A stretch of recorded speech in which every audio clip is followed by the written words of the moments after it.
weeks. My attorneys offered for me to sit down at any time, place, or point to answer whatever questions they might have. They rejected that invitation for weeks, only under the threat of lawsuit. Our suing them, did they agree to finally sit with me for 3 hours and to talk to me. And in that 3-hour conversation, I was never told what the accusations were. What the accusations were, who the accusers were. I was never allowed to provide any data or evidence to debunk anything that perhaps I could have debunked if I had known what we were talking about anyway. But they wouldn't allow me to present any evidence, and they, frankly, didn't give me due process. And on top of that, they have, to this moment, not talked to anyone on my current staff, not my COO, who was in charge of HR.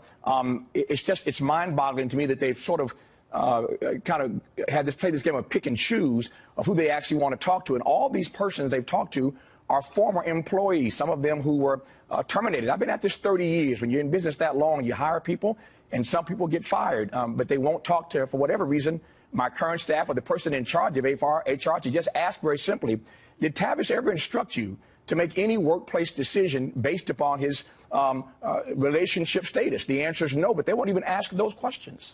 So do you know where the original complaint came from, or even if there was an original? So you don't know how this started. No. You don't know who's making the accusations. I don't know how it started. You don't know what the accusations are. No. So what did you talk about for 3 hours with their lawyers? A bunch of vague questions, sort of what if this, or might you have ever done this, or it was basically a bunch of what if scenarios, no specifics, no places, no times, no real data for 3 hours. It was the most frustrating thing ever. I mean, I'm a conversationalist, but it's tough to have a 3-hour conversation without knowing what you're really talking about.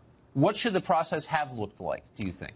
I mean, I certainly understand. That's a very good question. I'm glad you asked, Tucker. I certainly understand in this moment why any network would be concerned about these kinds of allegations, and they ought to be looked into. My complaint is the way that PBS has gone about this, not even telling me that a complaint had been lodged against me, never telling me they were starting an investigation, refusing for weeks to even speak to me, again, not talking to my current staff. There are any number of things that could have been done here, and they've just bungled this. And as I said, they made a huge mistake. They've engaged in a sloppy investigation, and something needs to be done to fix this. So you've said that you had romantic relationships with people who worked for you. Over 30 years of being in this business, yes. Over 30 years. Yes. Is that against, well, first of all, is that a wise idea? And second, is it against the rules? At worst, it is misjudgment. Over the years, I've learned. I've been at this, again, 30 years, and so there are things that I might have done 30 years ago that I might not do now, not because it's illegal or immoral or unethical, but just because it might represent bad judgment. As you know, I've written 2 books in my career talking about mistakes I've made and lessons I've learned along the way. So, of course, there are many things in my life that I've done in the past that I might not do today, but it does not rise to the level of this kind of public shame, this kind of public humiliation, this kind of wrongful termination, and this kind of personal destruction. What do you think this is about? I mean, why did PBS do this, do you think? Whenever something like this hits the media, there's always more to the story than meets the eye. And I don't want to say much more than that because my attorneys are hard at work. There's a lot more behind this. I did say earlier today that it's strange when you finally get this 3-hour meeting, and within an hour and a half after that meeting ends, they pulled the plug on the show. Clearly, when we went into that 3-hour meeting, PBS had already made up its mind without having talked to me early on in the investigation process, without having talked to my current staff. They had made up their mind. And so about 90 minutes after this meeting ended, we got the letter that they was temporarily, or indefinitely, I should say, is the exact language, indefinitely suspending my program. Right. And 12 minutes after that, this exclusive story broke in Variety. So I asked, how does an exclusive story break 12 minutes after we were informed that the plug was being pulled? And in that story, there are quotes from unnamed sources, presumably inside of PBS. Persons close to the investigation is the phrase they use. They had enough time to research my background, so there's background material about me in the story. There are links they placed in the story. I assume an editor looked at this before it went online. But all that was done inside of 12 minutes. Now, you tell me whether or not there's an agenda here.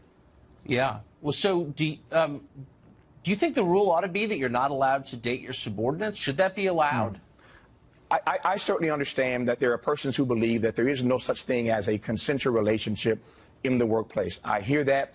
I even respect that point of view. But there are other opinions on this. In my employee handbook, we do not encourage inter-office relationships, but we don't forbid it either, because I don't know how things are going to turn out in your life when you start hanging out with our company. I don't know who you're going to meet. And let's face it, nobody's working 40-hour weeks anymore. We're working 40, 50, 60, 70, 80-hour weeks. Where else are you going to meet people? And this business, our business itself, is full of people, producers and talk show hosts who met on the job. So clearly there are millions of Americans who met their spouse at work.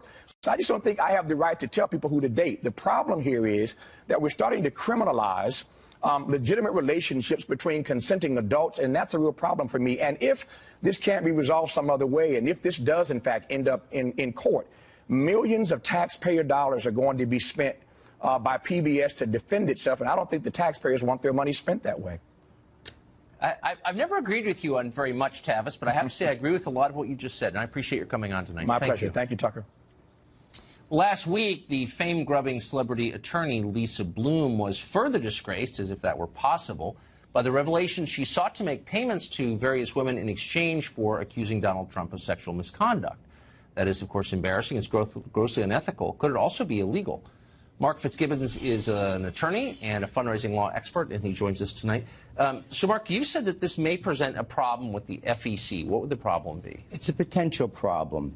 The FEC regulates campaigns spent to influence elections, and this appears to be clearly intended to influence an election.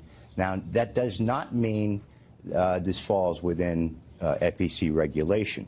For example, we don't want to discourage people from coming out before an election and saying a candidate for office committed some unlawful act. We don't want to discourage that by requiring reporting.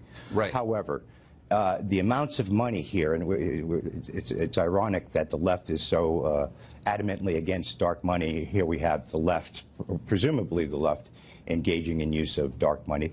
It may be somebody other than associated with the left. It could be some Republican who didn't want or Trump. Whatever. I mean, whatever. It was designed to affect an election outcome. Therefore, you think it would fall under that category? Absolutely. So, leaving aside FEC questions, wouldn't the bar have something to say? I mean, all lawyers, of course, are members of the bar. This seems like unethical conduct. Why wouldn't the bar be taking this up? I think this is unethical conduct. There are certain circumstances in which a lawyer may pay a fact witness. For example, if you need the fact witness to travel, those are the exceptions to the rule against or prohibiting payment to fact witnesses. This goes beyond paying somebody to travel to appear and testify. This is a lot of money. This was proposed money from an undisclosed source to testify about allegations of unlawful conduct. I think Ms. Bloom has potential ethical problems with the Bar Association. But they're going to do, I mean, they never do anything, do they, to police their own? I mean, what's the point of having a bar? You never hear of any lawyer disciplined by the bar for lying, for example. You're correct, Tucker, and the Bar Association may tend to protect its own a little bit too much. But I think this is a good example of a time when the Bar Association does need to step in, because if we are allowing lawyers to pay witnesses to testify about facts outside the rules that currently authorize it for a limited number of exceptions, then we're going to have chaos in society. Well, how could you get to a just process if you're paying people? That is correct. It tempts people to lie. If you're being paid to testify, it tempts people to lie. You think? It's unbelievable. Mark, thank you for that. Thanks, Tom. Appreciate it. The Obama administration didn't just leave America's immigration laws unenforced. It may have deliberately enabled a drug smuggling ring run by terrorists. That actually happened. Details ahead.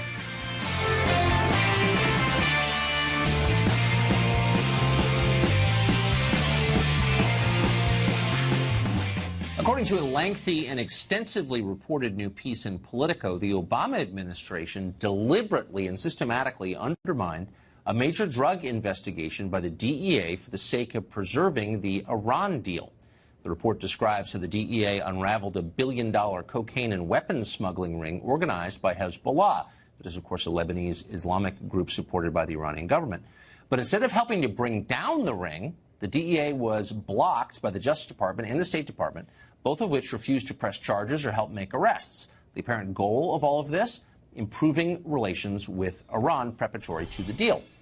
Peter Brooks is a senior fellow for national security affairs at the Heritage Foundation in Washington, and he joins us tonight. Peter, thanks for coming on. Good to be with you. So it sounds like, I mean, this piece is very long. Dozens of people are interviewed in it. And it sounds like they nailed it. The Obama administration prevented the DEA from basically doing anything about Hezbollah's drug and gun smuggling because they wanted to keep the Iran deal in place. Do you buy that?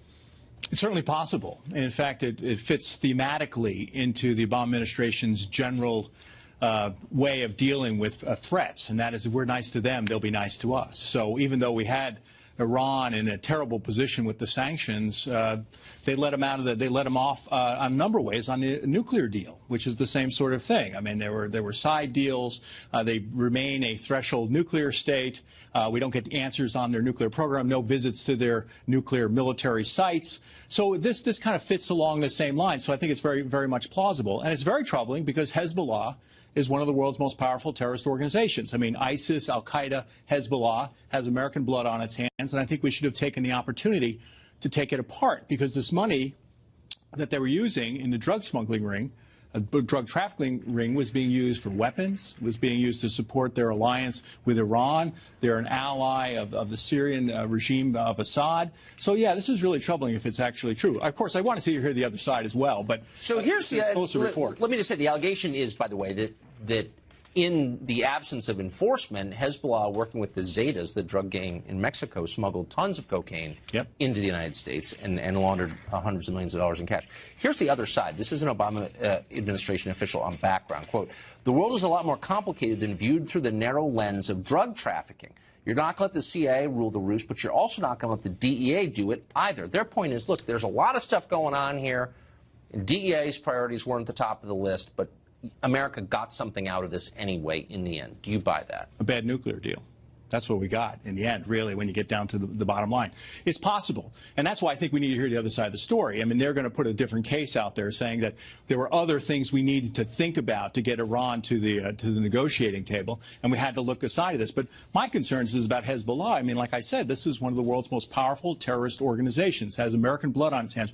Remember the 1980s, the American embassy in Beirut, the Marine barracks in Beirut, the attack against the Israeli, the Jewish community center in Buenos Aires. They even arrested Hezbollah operatives here in the United States. I mean, this is a group that works hand in gloves with the Iranians. They're involved in Syria today. So I think it would have been more appropriate if this story is true to take apart this organization because they are a danger to us, our allies, and friends and partners around the world. So here's Catherine Bauer. She was a Treasury official in the Obama administration. This is written testimony to the House last February, and I'm quoting.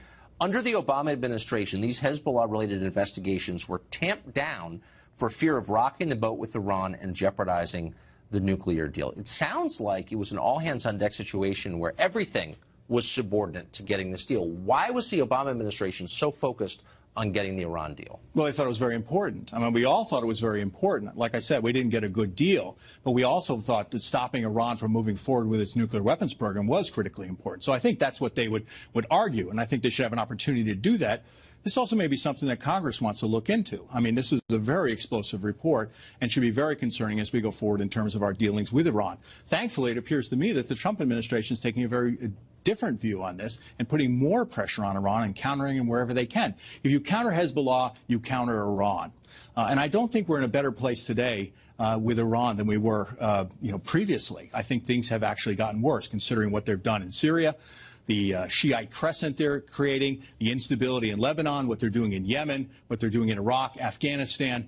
So I think we should take every opportunity we can to counter anybody who's an ally especially of Iran. Dumping drugs. I mean, if more than 60,000 Americans died of drug ODs last year, it's not a small thing to know that your government wasn't doing anything to keep illegal drugs out of your country. Yeah, I think that's critically important. They were also being sent around the world, too. They were being around to Europe as well. It wasn't just the United States.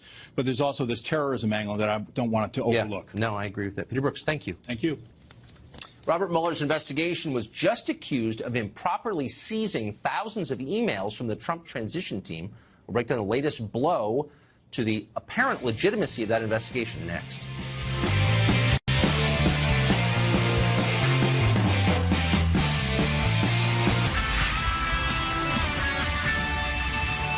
Live from America's News headquarters, I'm Trace Gallagher. 3 people are confirmed dead following an Amtrak train derailment in Washington state. 77 passengers and 7 crew members were on board the train when it skipped the tracks on a highway overpass near DuPont. 13 train cars fell onto the highway below. It is unclear if the dead were all on board the train. More than 100 people were also transported to the hospital for treatment.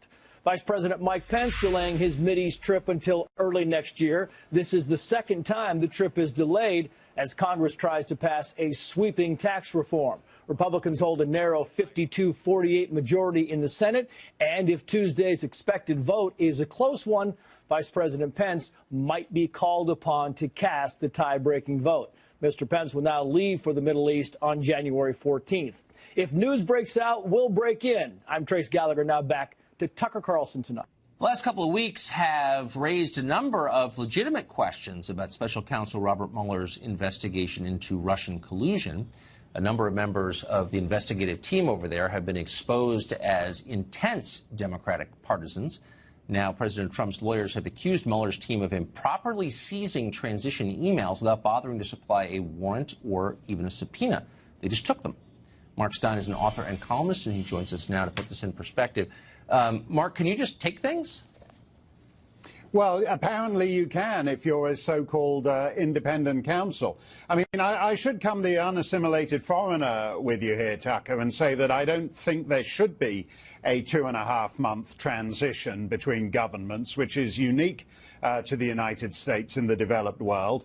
And it makes no difference anyway, because the Democrats in the Senate slow walk everything. So here we are a year later, and all the deputy assistant deputy undersecretaries at every department are still all the Obama guys anyway. So if it's meant to give you time to staff the departments, it's a waste of time. But in this case, it's particularly relevant because the transition was used by the outgoing administration and the permanent bureaucracy to set up their destabilization of the incoming administration, the Trump administration. And I see no reason at all why a guy who is supposed to be investigating Russian interference in an election that took place on November the 8th should be able to seize effectively an incoming government's entire confidential communications between each other in the period after the election took place. That seems to me entirely unwarranted by Mueller. You're aware that by saying that, you're putting this nation at risk. I was watching MSNBC this morning and learned that those who raise questions about the Mueller investigation are, this is almost a quote, inciting violence in the streets, delegitimizing the U.S. government, maybe precipitating a coup. I mean, do you feel uncomfortable with your criticism because it's wrong to criticize the government?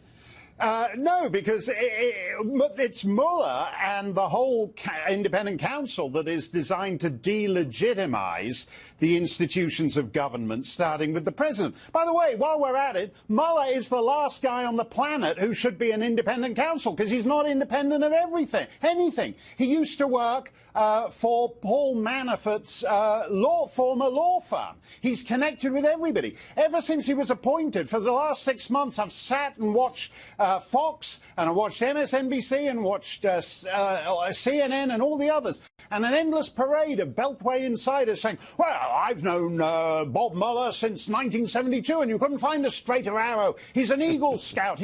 And that's exactly why, whether or not that's true, that's exactly why he shouldn't be independent counsel. He's not independent. He's the insider's insider. But just to go back to that point about destabilizing everything here, Tucker, if you take MSNBC at their word that this guy is a straight shooter doing a credible job, for it to carry conviction, if you're going to investigate the guy who won the election according to the rules of the election, you better be seen to do it in as clean a way as possible. You don't do it by appointing psychologically weird people who think they're somehow top super secret agents who've been put on earth to save the Republic, like this Strzok guy. You don't do it by involving people whose wives work for Hillary Clinton's Oppo research team. You don't do it by hiring people who went to Hillary Clinton's non-victory party on November the 8th. Not everything that Mueller has done discredits his own reputation and discredits his own investigation. So by my count, you've got 9 out of 15 investigators so far having donated to Democratic politicians, to the Clintons. Now, I've got pretty strong political views. Very strong. I talk about them every night on TV. I've never donated a single dollar to any politician because my views aren't strong enough to warrant a donation. So if you've got people who are so spun up about politics, they're giving money to specific candidates, investigating a guy on the other side, why shouldn't that at least raise the question, what the hell is going on? Well, exactly, because look at it this way. Mueller can't win now. In fact, the country can't. The tragedy is that the country can't win. Let's say that Mueller finds Trump guilty of something. Half the country, the half of the country that voted for Trump, is going to say this is ridiculous. A bunch of people who were Hillary donors, who went to Hillary's parties, who worked for Hillary's Oppo research team, who were having Hillary fans who were having illicit affairs because they loved Hillary so much it turned them on so much. As you pointed out, those tweets and texts between Strzok and his lover. You know, it sounds like John le Carre rewritten by Teen Beat. It's completely preposterous. But the half of the country that voted for Trump won't accept a verdict against him. Likewise, the other half will not accept, if Mueller exonerates Trump, they'll say, oh, well, that's just because the Republicans demonized him and trashed him. Mueller's killed the whole point of this investigation. You're exactly right. The whole point of independent counsel investigations is to reassure us it's on the level. Mark, thank you for that, as always. Thanks a lot, Tucker. Sorry I got worked up about it. I love it. Harvard University is this country's most impressive university. There's literally no chance you could have gotten in. But is it practicing racism? And does the school have racial quotas to keep Asians out? We'll talk to someone who has the numbers on that next.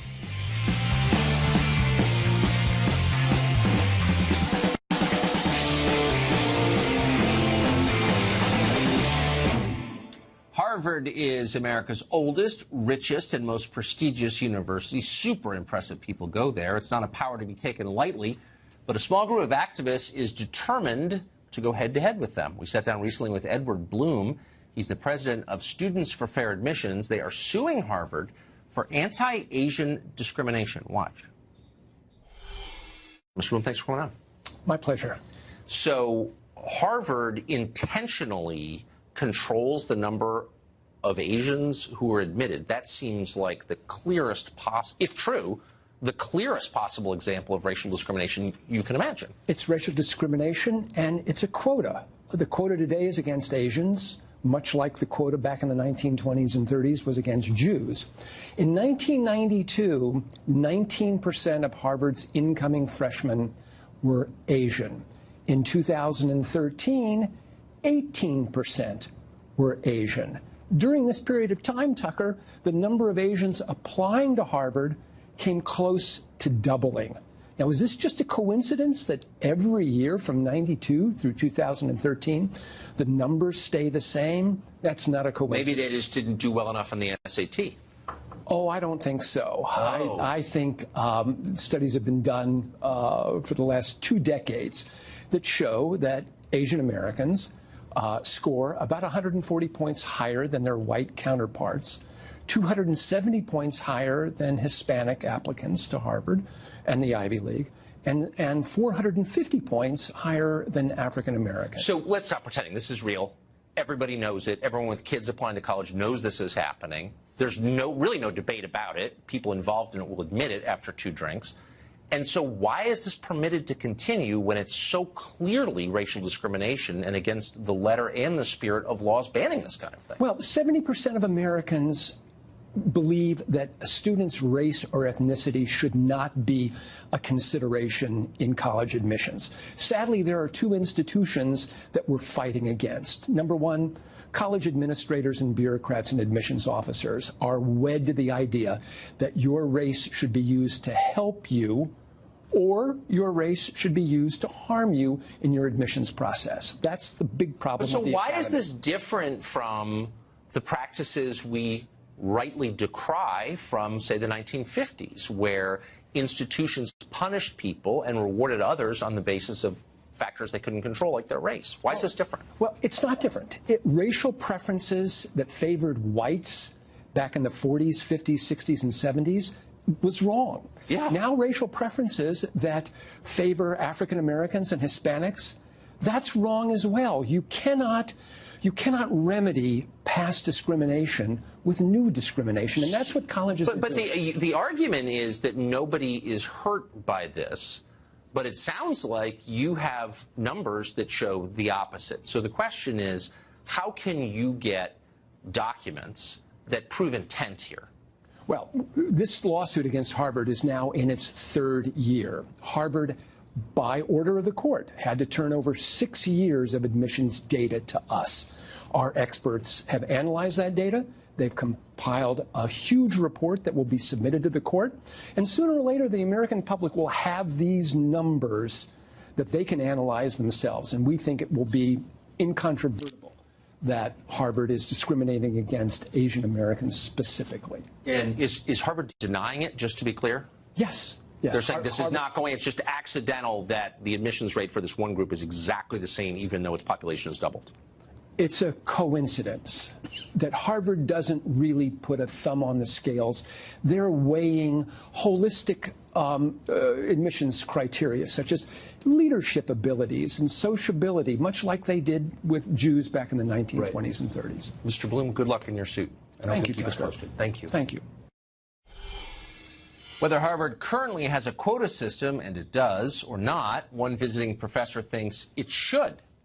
Education professor Kalwant Bhopal argued in a recent blog post that elite universities should explicitly implement a quota system for all races as a way to fight white privilege. Jason Nichols is professor at the University of Maryland's Department of African American Studies, and he joins us tonight. Professor, thanks for coming on. Thank you. So the idea that elite universities ought to have a quota system, I think we just learned in the last segment, they do, Harvard does, but it's hard to know what it would achieve. So I just pulled this at random, but Harvard, for example, admits a higher percentage of African Americans than the population of the country. So the country is about 13% black. Harvard's incoming class is about 15%. So what would a quota system mean there? So first of all, I refer you to two cases. Okay. Regents of the University of California versus Bakke, 1978, right. And of course Gratz versus Bollinger, 2003. Yes. Both of those determined that racial quotas are illegal. So right. We don't have a racial quota. I would say if you are absolutely certain that there is a racial quota at Harvard, which I don't think there is, I would say you should sue. But at the same time, they're being sued, actually. Yeah. We just interviewed the guy suing but for a different reason. But at any rate, I would say that to talk just about quotas misses Dr. Bhopal's primary point, right. Which is that we have a dearth of African American and Latino students at top flight universities. And as a matter of fact, the Brookings Institute just did a study where it was, they determined that 4% at flagship universities around the country are African American, whereas the college age population is 15% African American. So you can see that there is a gap there. For sure. And he's trying to say that something drastic needs to be done. I don't agree that necessarily that has to be quotas, or we have to go back to that, but something needs to be done. Well, I actually agree with that. Something does need to be done. Absolutely. And part of the problem is that secondary schools, high schools, are terrible in black neighborhoods. Almost all of them, not all, but almost all, are terrible. And nobody ever says anything about it. And our solution is just to import immigrants to make up the difference. And I think that's a massive failure on the part of the country toward its African-American population. So, I mean, I agree with you completely. I just am very skeptical that setting quotas for African-Americans in college will help anybody on the south side of Chicago, for example, because you know that it won't. It's going to help the kids of affluent parents. And not the people who need it. Well, let me tell you one thing that was done. Of course, you know, at the University of Texas, where they made it so that if you were in the top 10%, correct, you could get into the university. You got automatic admission into the University of Texas. And that actually made for a relatively diverse population at the University of Texas. And guess what? right-wing people complained. They said it wasn't fair. I'm in the 11th percentile. And then to me, that says something about entitlement right Well, there. I don't know. I mean, you could also make the case, I mean, not to argue Texas education policy with you, but I mean, high schools are very different. I mean, so, you know, the Highland Park High School is really hard, and other high schools in Texas are really easy, so it's not a one-to-one comparison. That's, I guess, the point. But look, the real point is that America is much more complicated demographically than it was 20 years ago, 10 years ago. Sure. So Nigerian immigrants, for example, make more on average, from Africa, make more on average than white Americans. That's a kind of outside the narrative that you're pushing, it seems to me. Well, again, going back to just really quickly to fix one thing that you said about the University of Texas, is that their graduation rates rose. More people were graduating, which means that a lot of those kids from some of those schools that you say were terrible were actually very capable of matriculating at the University of Texas. But I'm sure they are. That doesn't surprise me. That doesn't surprise me at all.